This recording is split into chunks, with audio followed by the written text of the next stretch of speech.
Good morning students. आज अपने बात करेंगे सर्कुलेटरी सिस्टम में ब्लड प्रेशर की। तो सबसे पहले तो ब्लड प्रेशर की बात करते हैं कि ब्लड प्रेशर है क्या, बीपी जो है वो है क्या। तो आप लोग बोल सकते हैं pressure exerted on walls of arteries is known as BP या ब्लड प्रेशर। ठीक है, यानी आर्टरीज की वॉल पे जो प्रेशर लग रहा है उस प्रेशर को ही आप क्या बोलते हैं बेटा, आप बोलते हैं इसको ब्लड प्रेशर। देखो ब्लड प्रेशर आर्टरीज की वॉल पे लगेगा, इट मीन्स जो हार्ट से आउटसाइड में जो आउटसाइड फ्लो करने वाली जो ब्लड वेसल्स होती है उनके ऊपर ब्लड का प्रेशर मेजर कर रहे हैं। तो ये ब्लड का प्रेशर जो है वो इसका मेजरमेंट जो है वो 2 स्टेज के अंदर किया जाता है। इसके 2 स्टेज है। फर्स्ट स्टेज की बात करें वो है सिस्टोलिक प्रेशर और दूसरा आता है आपका डायस्टोलिक प्रेशर। देखो सिस्टोलिक प्रेशर की बात करें तो सिस्टोलिक प्रेशर का मीनिंग है कि प्रेशर when heart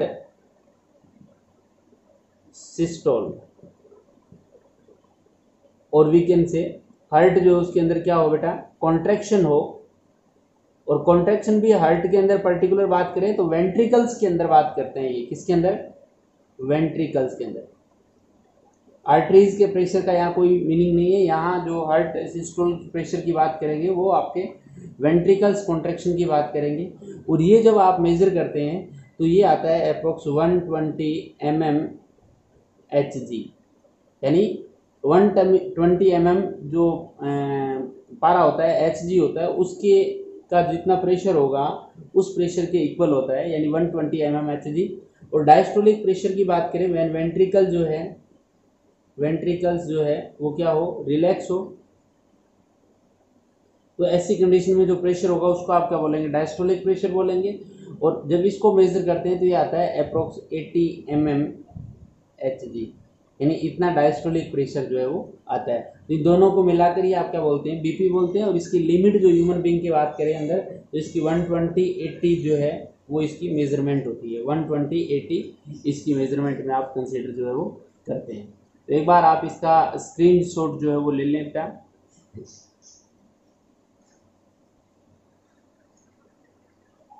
देखो इस ब्लड प्रेशर को सबसे पहले मेजर करने का काम एक साइंटिस्ट था हेल्स, उस हेल्स ने किया था इन हॉर्स, घोड़े के अंदर इसको मेजर किया था फर्स्ट टाइम। दूसरा पॉइंट आप लोग ये बोल सकते हैं कि ह्यूमन में इसका मेजरमेंट जो है, मेजरमेंट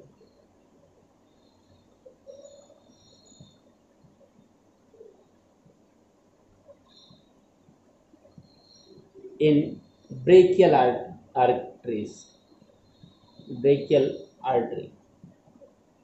ब्रेकियल आर्टरी के अंदर इसका मेजरमेंट किया जाता है। इंपॉर्टेंट बातें हैं, डायरेक्टली फैक्चुअल है, पूछी जा सकती है।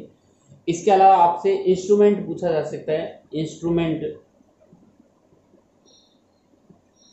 नेम जो है वो है बेटा स्फिग्नोमेनोमीटर, सिग्मोमेनोमीटर।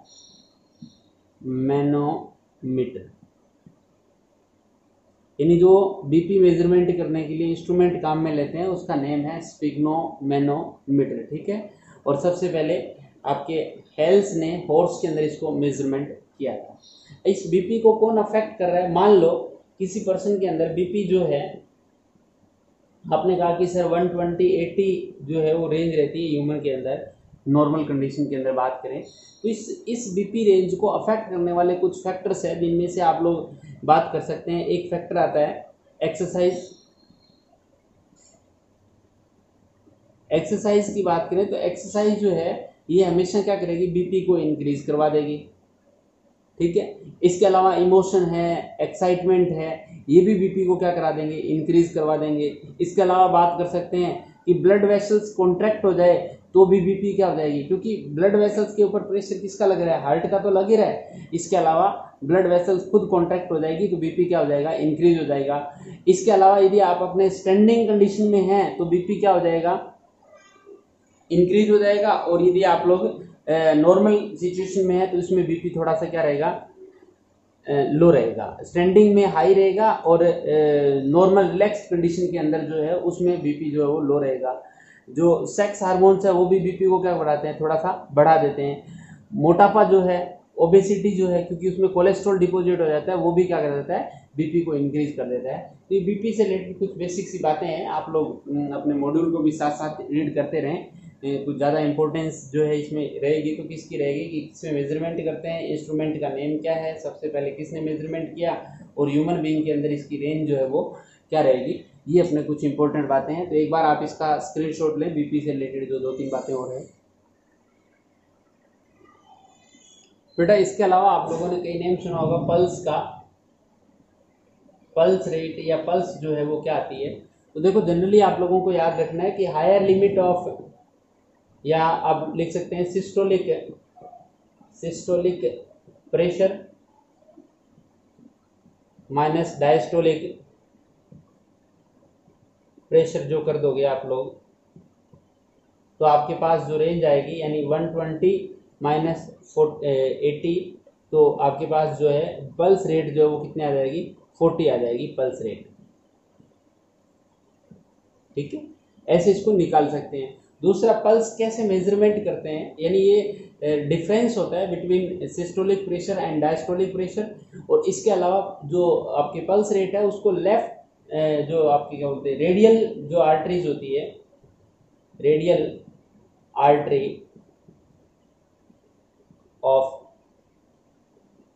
रिस्ट जो है उसके अंदर इसको मेजरमेंट किया जाता है। ये कुछ पल्स से रिलेटेड बातें भी आप लोग याद रखें। उसके बाद अपने जो डिस्कशन करेंगे वो करेंगे ईसीजी का। देखो बेटा, इसके बाद अपने बात करेंगे ईसीजी की।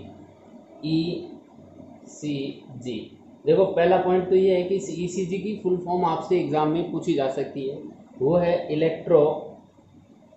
इलेक्ट्रोकार्डियोग्राम। ठीक है, ये इलेक्ट्रोकार्डियोग्राम है।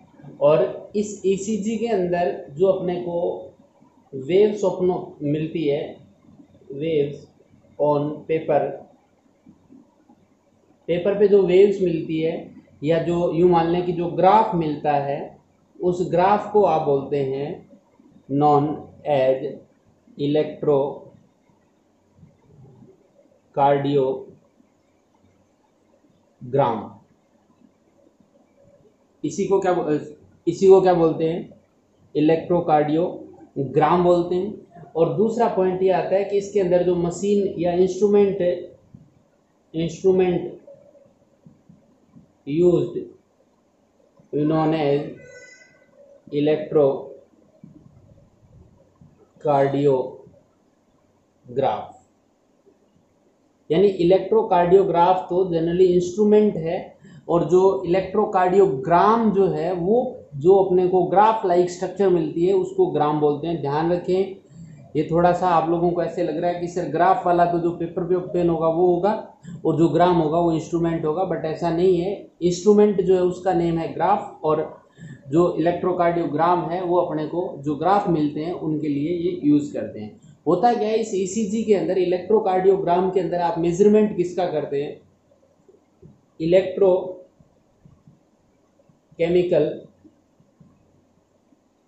waves of heart muscles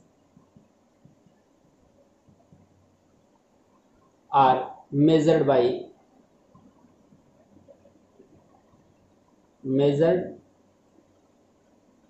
in ECG।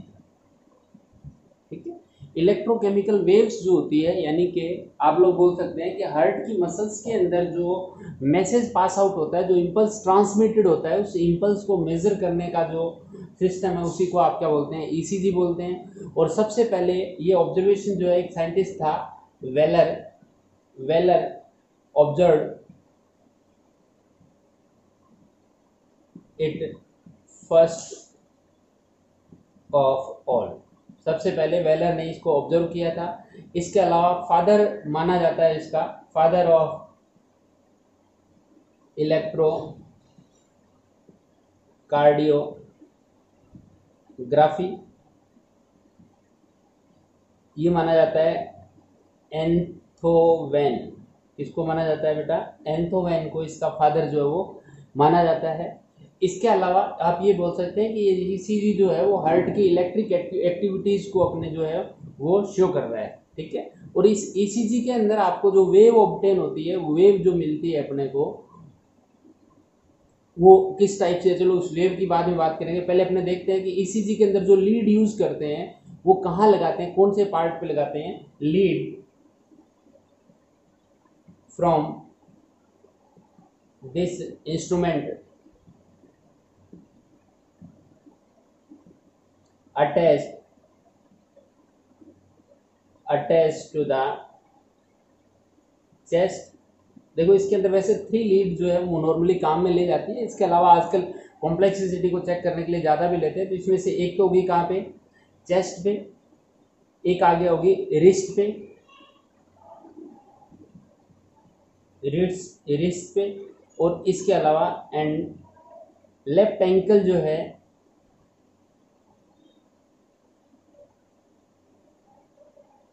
पे लगाई जाती है। ध्यान रखें, रिस्ट पे, लेफ्ट एंकल पे और चेस्ट के ऊपर इसकी जो डिफरेंट लीड्स जो है उनको यूज किया जाता है। इसके अलावा एक बार आप इसका स्क्रीनशॉट लें, इसके बाद में बात करेंगे अपने। बेटा डायग्रामेटिकली प्रेजेंटेशन की बात करें आप लोग इस ईसीजी को, तो ये कह रहा है कि इस नॉर्मल ईसीजी के अंदर आपको कुछ वेव्स मिलती है, जिसमें से एक आती है पी वेव। और ये जनरली पी वेव जो है ये आपके ऑरिकुलर सिस्टोल को रिप्रेजेंट करते हैं, यानी एट्रियम के कॉन्ट्रैक्शन को शो कर रही है आपकी पी वेव। क्यूआरएस जो वेव है ये जनरली आपके वेंट्रिकल सिस्टोल को रिप्रेजेंट करेगी। इसके अलावा टी वेव जो है ये आपके रिप्रेजेंट करती है वेंट्रिकल डायस्टोल को। देखो सिस्टोल का मीनिंग होता है पोलराइजेशन, ठीक है, और डायस्टोल का मीनिंग होता है रीपोलराइजेशन।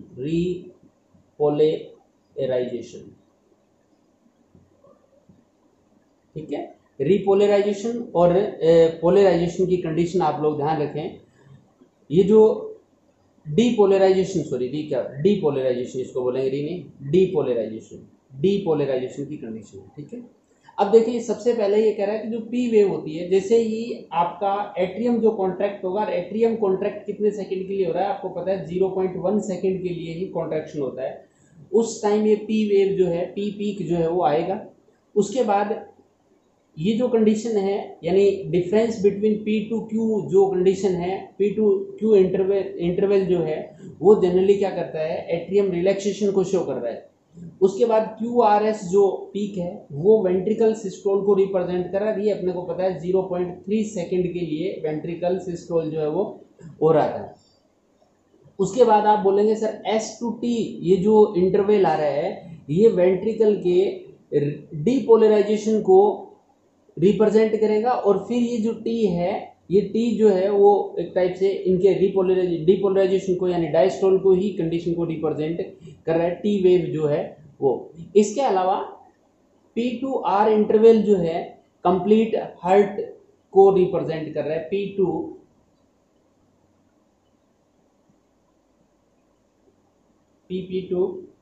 पी से पी बोल दें, या फिर आप लोग बोल दें आर टू आर, यानी यहां से स्टार्ट करके यहां तक ले लें, ये कंप्लीट हार्ट की एक्टिविटी को शो करेगा।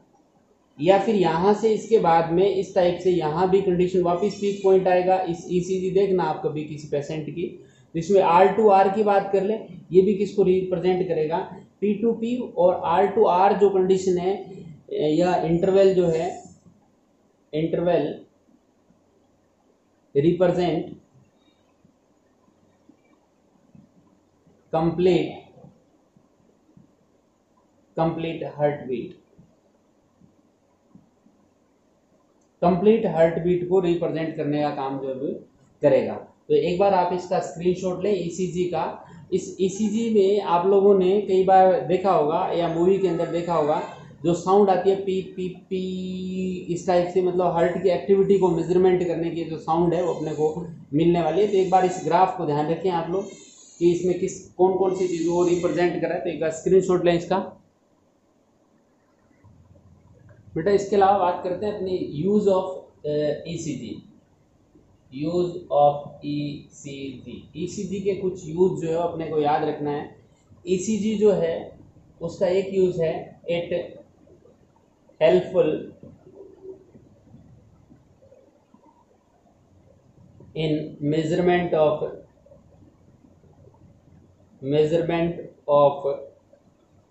हार्ट इन्फेक्शन,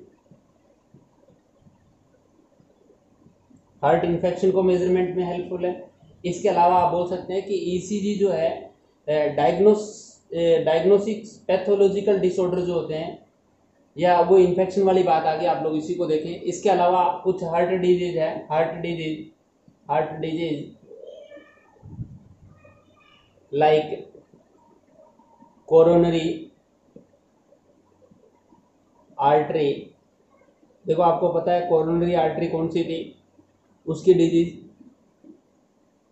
इसके अलावा कोरोनरी थ्रोम्बोसिस, कोरोनरी थ्रोम्बोसिस जो उसको आप पर्टिकुलर पता लगा सकते हैं।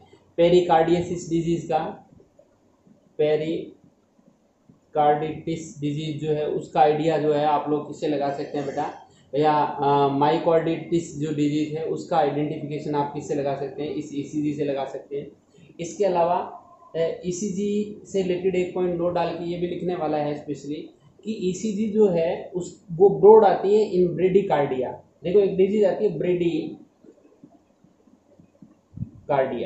देखो ब्रेडिकार्डिया के अंदर क्या होती है कि हार्ट बीट जो होती है ना, हार्ट बीट ये कम हो जाती है, और हार्ट बीट कम होगी तो इसके अंदर ईसीजी जो है वो कैसी आएगी बेटा, वो ब्रॉड आएगी। कैसी होगी, ब्रेडिकार्डिया के अंदर ब्रॉड, तो याद रखना बी टू बी, ठीक है। ब्रेडिकार्डिया के अंदर कैसी ईसीजी मिलेगी अपने को, ब्रॉड ईसीजी मिलेगी। और इसी टाइप से एक डिजीज आती है जिसके अंदर हार्ट बीट इंक्रीज हो जाती है, जिसको बोलते हैं टेकीकार्डिया। सॉरी, इस टेकीकार्डिया के अंदर क्या होता है कि हार्ट बीट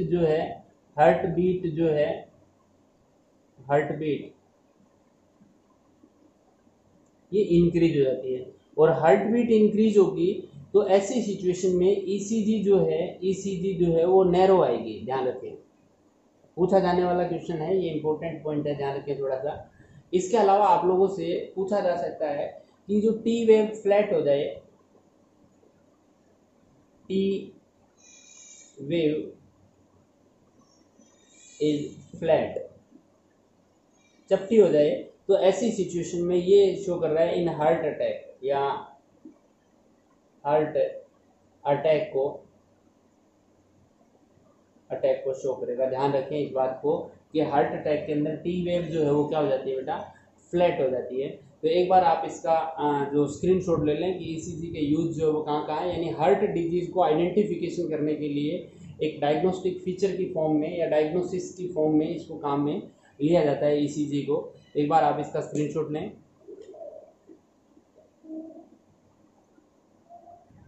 देखो बेटा इसके बाद अपने बात कर रहे हैं पोर्टल सिस्टम की। ध्यान रखें पोर्टल सिस्टम जो है, पोर्टल सिस्टम मैंने 11th के अंदर भी आपको कुछ बताया था सिस्टम के बारे में। इसके पोर्टल सिस्टम होता क्या है, तो डायरेक्टली देखें,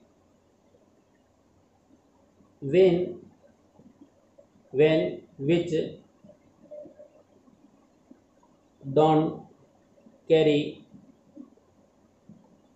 ब्लड डायरेक्टली टू हार्ट, यानी कुछ वेन ऐसी है जो ब्लड को हार्ट की तरफ डायरेक्टली कैरी नहीं करती, and enters into an intermediate into an intermediate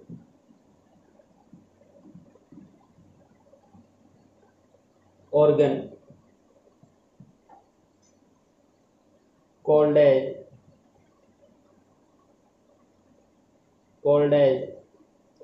portal vein. Portal vein, इसको क्या बोलते हैं बेटा? पोर्टल वेन बोलते हैं। And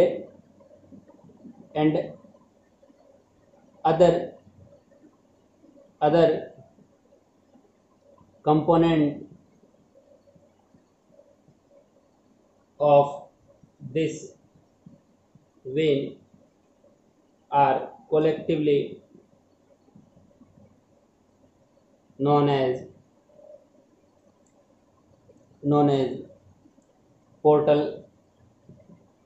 system. और इस पोर्टल सिस्टम की बात करें तो वर्टिब्रेट्स के अंदर आप लोगों को 3 टाइप्स के पोर्टल सिस्टम जो जनरली मिलते हैं। एक आता है आपका हेपेटिक पोर्टल सिस्टम। देखो होता क्या है कि हेपेटिक पोर्टल सिस्टम के अंदर ये कह रहा है कि ये सारे वर्टिब्रेट जो थे इन ऑल वर्टिब्रेट्स, सभी वर्टिब्रेट्स के अंदर ये अपने को मिल रहा है। और इसके अंदर होता क्या है कि जो हेपेटिक वेन होती है, हेपेटिक पोर्टल वेन जो है, hepatic portal vein blood collect blood from alimentary canal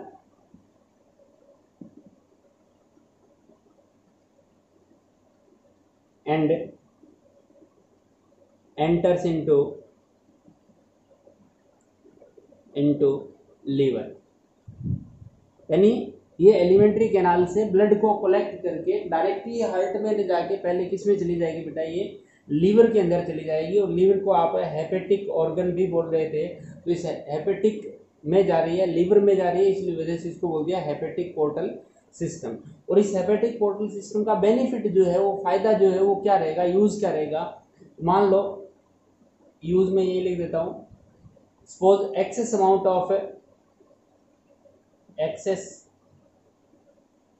of glucose remove,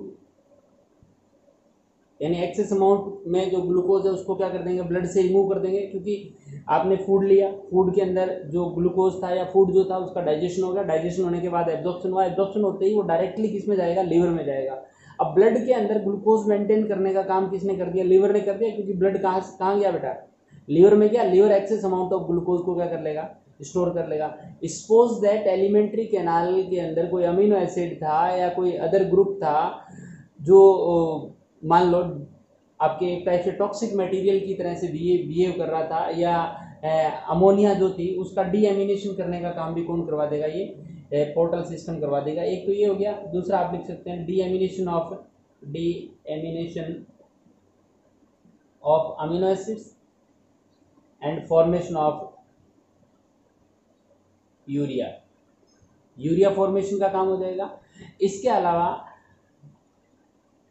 जो इसका फायदा ये हुआ कि जो फूड के साथ में जो न्यूट्रिएंट मिले, उन न्यूट्रिएंट को यूज करके डिफरेंट टाइप्स ऑफ प्रोटीन जो है उनका सिंथेसिस करना, या डिफरेंट टाइप्स ऑफ प्रोडक्ट जो है उनका सिंथेसिस करना भी किसका काम हो जाएगा? इस हेपेटोपोर्टल सिस्टम का ही हो जाएगा। तो इस हेपेटिक पोर्टल सिस्टम का आप जो डिटेल है उसका स्क्रीनशॉट लें। फिर अपने बात करेंगे सेकंड पोर्टल सिस्टम जो है रीनल पोर्टल सिस्टम की बात करते हैं।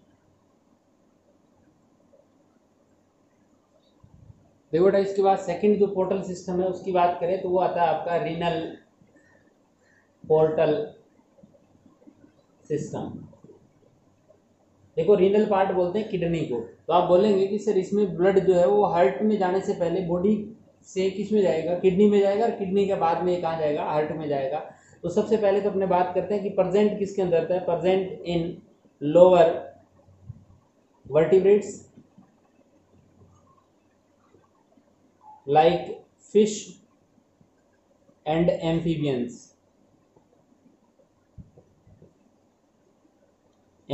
और फिश के अंदर मिलेगा। इसके अलावा reduced in reduced in reptiles and birds,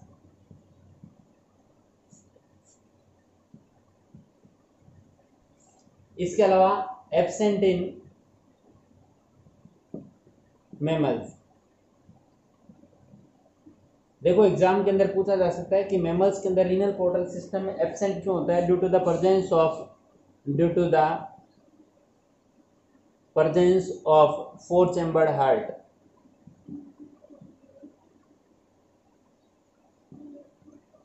आप बोलोगे सर बर्ड्स के अंदर भी होता है, बर्ड्स के अंदर भी बेटा ये रिड्यूस्ड फॉर्म में ही मिलता है अपने को, बट मैमल्स के अंदर four chambered heart properly develop हो गए, फंक्शनल थे, इस वजह से इसके अंदर क्या हो धीरे धीरे ये पोर्टल सिस्टम रिड्यूस हो गया।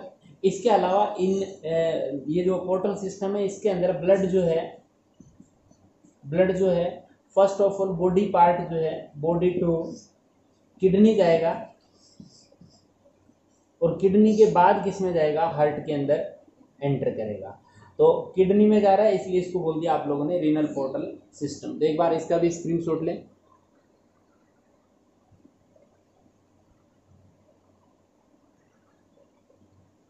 बेटा इसके बाद थर्ड जो पोर्टल सिस्टम है उसकी बात करें तो वो आता है आपका हाइपोफाइशियल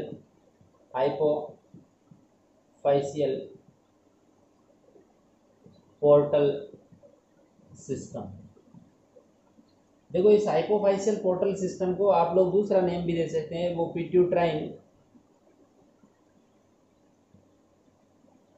पोर्टल सिस्टम भी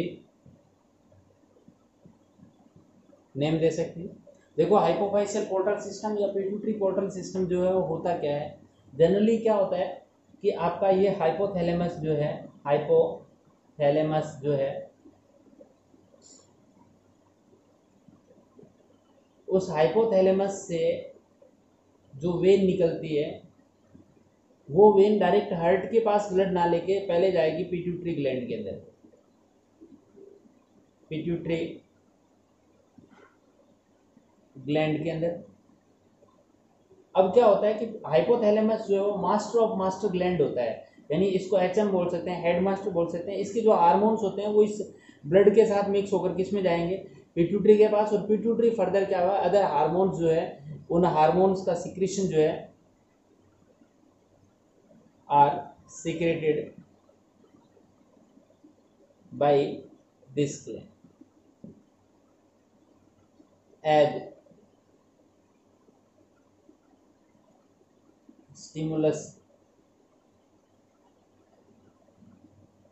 from hypothalamus।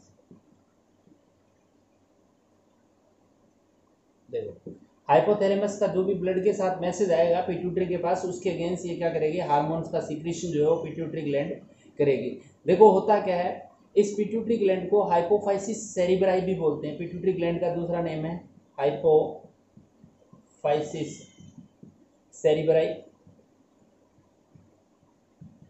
इस वजह से इस सिस्टम को हाइपोफाइशियल पोर्टल सिस्टम भी आप लोग नेम जो है वो दे रहे हैं। तो ध्यान रखें ये 3 टाइप्स ऑफ पोर्टल सिस्टम वो जनरली अपने को मिल रहे हैं। इसका स्क्रीनशॉट लें।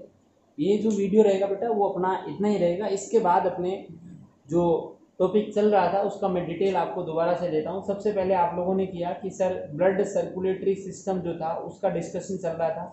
इस ब्लड सर्कुलेटरी सिस्टम में आपने सबसे पहले डिस्कशन किया ब्लड वेसल्स का, उसके बाद दूसरा डिस्कशन किया आप लोगों ने हार्ट का।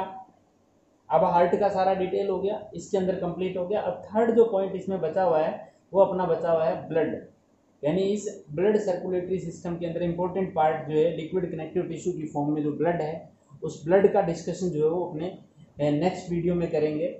तो एक बार आप इसका स्क्रीनशॉट ले लें। अब थर्ड पार्ट जैसे ही ब्लड कंप्लीट होगा, ब्लड क्या है, ब्लड के अंदर कौन से क्लोटिंग फैक्टर्स मिलते हैं, ब्लड ग्रुप कौन से, ये सारा डिस्कशन अपना ब्लड वाले टॉपिक में हो जाएगा। उसके बाद अपने लास्ट में लेंगे ब्लड सर्कुलेटरी सिस्टम, या जो सर्कुलेटरी सिस्टम है उसके अंदर आपका जो सेकंड रहेगा वो लिम्फेटिक सिस्टम बचेगा, लिम्फेटिक सर्कुलेटरी सिस्टम बचेगा। उस लिम्फेटिक सर्कुलेटरी सिस्टम को करने के बाद अपने डिस्कशन करेंगे disease related to this circulatory system. तो एक बार आप इसका स्क्रीनशॉट लें।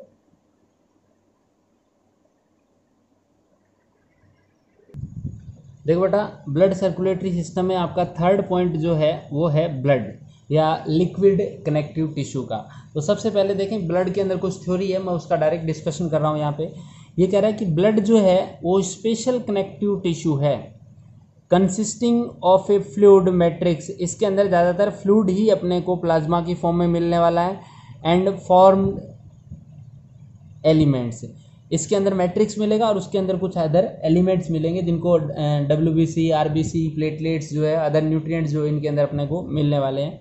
आगे कह रहा है कि blood is the softest tissue in body, it is originated from mesoderm. यानी ब्लड का ओरिजिन जो है कौन सी जर्म लेयर से हो रहा है, तो आप लोग बोलेंगे सर मीजोड्रम से इसका ओरिजिन हो रहा है। आगे लिख रहा है कि blood is salty in taste, heavier than water and temperature of the blood is about 38 degree centigrade या 100.4 डिग्री फ़ारेनहाइट जो है ब्लड का टेम्परेचर है। ब्लड इज स्लाइटली एल्केलाइन है और इसकी एवरेज pH जो है वो 7.4 है। इधर कुछ जो डायरेक्ट किया हुआ है वो ज़्यादा इंपॉर्टेंट है, ध्यान रखें, पूछे जाने वाले क्वेश्चन है सारे के सारे डायरेक्टली फैक्चुअल बेस्ड है। आगे लिख रहा है pH of blood in arteries is more then in veins. यानी आर्टरीज के अंदर इसकी जो pH वैल्यू है वो वेन्स के कंपैरिजन में ज़्यादा होती है। रीज़न क्या है कि आपको पता है कि वेन्स जो है उन वेन्स के अंदर आपको CO2 मिलेगी, डीऑक्सीजनेटेड ब्लड होता है और CO2 क्या करेगा, वाटर के साथ ब्लड का जो मिक्सचर वाटर जो है प्लाज्मा के अंदर उसके साथ मिलकर H2CO3 की फॉर्मेशन करेगा और ये H2CO3 जो है HCO3 की फॉर्म में रहेगा और साथ में H+ साइंस को रिलीज कर देगा और ये जो H+ साइंस है वो ब्लड की pH को क्या कर देंगे, कम करवा देंगे। pH of the blood is maintained by the carbonic acid bicarbonates जो है उसके थ्रू ये ब्लड की pH जो है उसको मेंटेन रखा जाता है। आगे लिखा हुआ है कि blood is false connective tissue या फिर आप इसको बोल सकते हैं liquid connective tissue. Liquid connective tissue है, फॉल्स कनेक्टिव टिश्यू है। इसमें कह रहा है कि its cells have no proper power of division. यानी ब्लड की जो सेल्स है उनके अंदर डिवीजन की पावर नहीं होती। इसके अलावा fibres are completely absent in blood के अंदर किसी भी टाइप का कोई फाइबर अपने को नहीं मिल रहा। Matrix of blood is produced by liver और लिम्फोइड ऑर्गन। यानी इसका प्रोडक्शन जो है वो लिम्फोइड ऑर्गन या फिर लीवर के थ्रू ही इसका प्रोडक्शन हो रहा है। तो एक बार आप इसका स्क्रीनशॉट लें, इतने जो करैक्टर है ब्लड के। देखो ब्लड को ये कह रहा है कि 2 मेजर कंपोनेंट है। अपने को पता है कि ब्लड जो है लिक्विड कनेक्टिव टिश्यू जो है उसके 2 हिस्से हैं, एक तो ब्लड प्लाज्मा है, ब्लड प्लाज्मा, और दूसरा है ब्लड कार्पसेल्स या ब्लड का जो सॉलिड पार्ट है। ये 45% है टोटल ब्लड का और ये 55% है टोटल ब्लड का। देखो एग्जाम के अंदर डायरेक्टली क्वेश्चन पूछा जाता है कि ब्लड प्लाज्मा का परसेंटेज जो है वो ब्लड के अंदर कितना होता है। तो देखें इसमें तो 2 कंपोनेंट है, लिक्विड पार्ट जिसको ब्लड प्लाज्मा या मैट्रिक्स बोलते हैं 55% है और दूसरा है सॉलिड पार्ट और फॉर्म्ड एलिमेंट। और ये ब्लड कार्प सेल्स इसके अंदर कितनी होती है बेटा, 45% तक पार्ट है ये। प्लाज्मा में बोल रहा है कि इट इज़ कंपोज्ड ऑफ इस ब्लड प्लाज्मा के अंदर अप्रोक्स 90% तो आपको क्या मिलेगा बेटा, वाटर मिलेगा और रिमेनिंग जो 8 to 10% है उसके अंदर सॉलिड पार्ट्स मिलेंगे। उन सॉलिड पार्ट के अंदर आप लोगों को कुछ ऑर्गेनिक है, कुछ इनऑर्गेनिक कंपोनेंट जो है अपने को मिलने वाला है। आगे लिख रहा है कि blood plasma has following component. इस प्लाज्मा की बात कर रहा है, प्लाज्मा में 90 to 92% तो आपको क्या मिल रहा है, वाटर मिल रहा है। इसके अंदर कुछ इनऑर्गेनिक कंपोनेंट मिलते हैं, ये 0.9% ही होते हैं। कौन कौन से? आयन के अंदर तो आपको पोटेशियम आयन मिलेगा, सोडियम मिलेगा, कैल्शियम मिलेगा, क्लोराइड आयन मिलेगा, HCO3 बाइकार्बोनेट आयन मिलेगा, फॉस्फेट आयन मिलेगा, PO4-3 मिलेगा एंड SO4-2 मिलेगा। सॉल्ट के अंदर सोडियम क्लोराइड है, पोटेशियम क्लोराइड है, सोडियम बाइकार्बोनेट है और पोटेशियम बाइकार्बोनेट है, ये मिलेगा। Sodium chloride is common salt for blood and body, दोनों के अंदर आपको सोडियम क्लोराइड जो मिलने वाला है। इसके अलावा गैसेस के अंदर बात करें तो CO2 है, N2 है, O2 है, these gases are present in soluble form. Blood plasma के अंदर ये गैसेस अपने को मिल रही है। मतलब ब्लड प्लाज्मा जो है जिसका 90 to 92% तक वाटर है जिसके अंदर, उसके अंदर जो अदर कंपोनेंट मिलने वाले हैं उनमें आयंस है, सॉल्ट है और गैसेस तो ये मिलने वाली है। इनऑर्गेनिक के अंदर ऑर्गेनिक पार्ट जो है वो इसका है 7 to 9%। ब्लड प्लाज्मा के अंदर जो ऑर्गेनिक पार्ट है वो कितना है 7 to 9% है। तो एक बार आप इसका स्क्रीनशॉट लें, फिर ऑर्गेनिक पार्ट का डिस्कशन करेंगे। ऑर्गेनिक पार्ट की बात करें तो इसमें सबसे पहले प्रोटीन की बात करें जो 6 to 7% है। ब्लड है 70 types of proteins which are classified into 3 categories. 6 to 7% है और 70 टाइप की प्रोटीन है जिनको 3 कैटेगरी में डिवाइड किया है। एल्ब्यूमिन की बात करें तो it is smallest blood protein है। ग्लोबुलिन की बात करें तो 2.5%। रेशो ऑफ एल्ब्यूमिन और ग्लोबुलिन जो है वो कितना है 2:1 इन ब्लड के अंदर है। तो एक बार आप इसका स्क्रीनशॉट लें। देखो जो ग्लोबुलिन है वो 3 टाइप की है, अल्फा ग्लोबुलिन, बीटा ग्लोबुलिन और गामा ग्लोबुलिन। देखो अल्फा ग्लोबुलिन जो है इनका सिंथेसाइज एंड सिक्रीशन कौन करेगा बेटा, लीवर करेगा। दूसरा बीटा ग्लोबुलिन का सिंथेसाइज और सिक्रीशन कौन करेगा, लीवर करेगा। और गामा ग्लोबुलिन जो है secreted by lymphoid organ known as immunoglobulins. इनको आप इम्यूनोग्लोबुलिन्स बोलते हैं जो एंटीबॉडी फॉर्मेशन में काम आती है। It is found in the form of antibodies, यानी ब्लड के अंदर एंटीबॉडीज की फॉर्म में मिलने वाली है अपने को। इसके अलावा तीसरी जो प्रोटीन है वो आपकी प्रोथ्रोम्बिन और फाइब्रिनोजन प्रोटीन जो है वो आती है। They are synthesized in liver. इनका भी कहाँ सिंथेसिस होगा, लीवर के अंदर। They help in blood clotting. और fibrinogen is a longest plasma protein. Plasma protein के अंदर फाइब्रिनोजन जो है वो लॉन्गेस्ट प्लाज्मा प्रोटीन की फॉर्म में आ रही है। इसके अलावा ये बता रहा है डाइजेस्टेड फूड जो है, डाइजेस्टेड फूड जो ब्लड में मिलने वाला है वो है glucose, amino acid, fatty acid, glycerol, nucleotides, phospholipids and vitamin. इसके अलावा एक्सक्रीटरी प्रोडक्ट भी ब्लड के अंदर मिलेंगे, ब्लड प्लाज्मा के अंदर, जैसे यूरिया है, यूरिक एसिड है, सर्टेन क्रिएटिनिन है, और क्रिएटिनिन जो है अपने को मिलने वाले हैं। इसके अलावा आप बोल सकते हैं कि सीरीज के अंदर पार्शियली आपको अमोनिया NH3 भी आप लोगों को मिल सकती है। एंटीकोगुलेंट की बात करें, यानी ब्लड के अंदर जो ब्लड क्लोटिंग का काम करने वाले हैं, जैसे हिपेरिन जो है एंटीकोगुलेंट का काम कर रही है। Heparin is heteropolysaccharide conjugation of polysaccharides, यानी कॉन्जुगेटेड पॉलीसेकेराइड्स के अंदर आती है, हेट्रोपोलीसेकेराइड्स है ये। हार्मोन्स ब्लड के अंदर कौन से मिले, they are present as secretion of endocrine gland, यानी जितनी भी एंडोक्राइन ग्लैंड है वो जो हार्मोन रिलीज करेंगे सब के सब कहाँ मिलेंगे आप लोगों को, ब्लड के अंदर मिलने वाले हैं। इसके अलावा बात करें डिफेंस मटेरियल की बात कर लेते हैं कि जो ब्लड है उसके अंदर डिफेंस मटेरियल कौन, प्लाज्मा कंटेन्स लाइसोजाइम, ये पॉलीसेकेराइड एंड प्रोपल्डाइन लार्ज प्रोटीन होती है विच आर जर्मीसाइडल, यानी ये क्या करती है, जो इन्फेक्शियस एजेंट होते हैं, जर्म्स जो होते हैं, चाहे बैक्टीरिया हो चाहे वायरस हो, उनको मारने का काम जो है वो कौन करेगी। ये ब्लड प्लाज्मा के अंदर कुछ पॉइंट मिलेंगे जिनके अंदर आप लोगों को याद रखना है कि ब्लड प्लाज्मा के अंदर आपको कुछ इनऑर्गेनिक न्यूट्रिएंट मिल रहे थे, जिसके अंदर इनऑर्गेनिक सॉल्ट थे, इनऑर्गेनिक आयंस थे। और इसके अलावा आप लोगों ने डिस्कशन किया कि ऑर्गेनिक जो मिलेंगे उसके अंदर आपको ग्लोबुलिन मिलेगा, एक आपके एल्ब्यूमिन मिलेगा, और इसके अलावा आपने बात की प्रोथ्रोम्बिन और फाइब्रिनोजन की। इसके अलावा कुछ digested food material, excretory substance, anticoagulant, hormones और डिफेंस मटेरियल जो है वो अपने को ब्लड में मिलने वाले हैं। तो ब्लड का केमिकल कंपोजिशन बेटा ये ज़्यादातर याद करने वाला पोर्शन ही है, जो कि एग्जाम में क्वेश्चन आता है वो या तो ग्लोबुलिन से रिलेटेड आएगा, या एल्ब्यूमिन से रिलेटेड आएगा, या आपकी प्रोथ्रोम्बिन या फाइब्रिनोजन से रिलेटेड आएगा।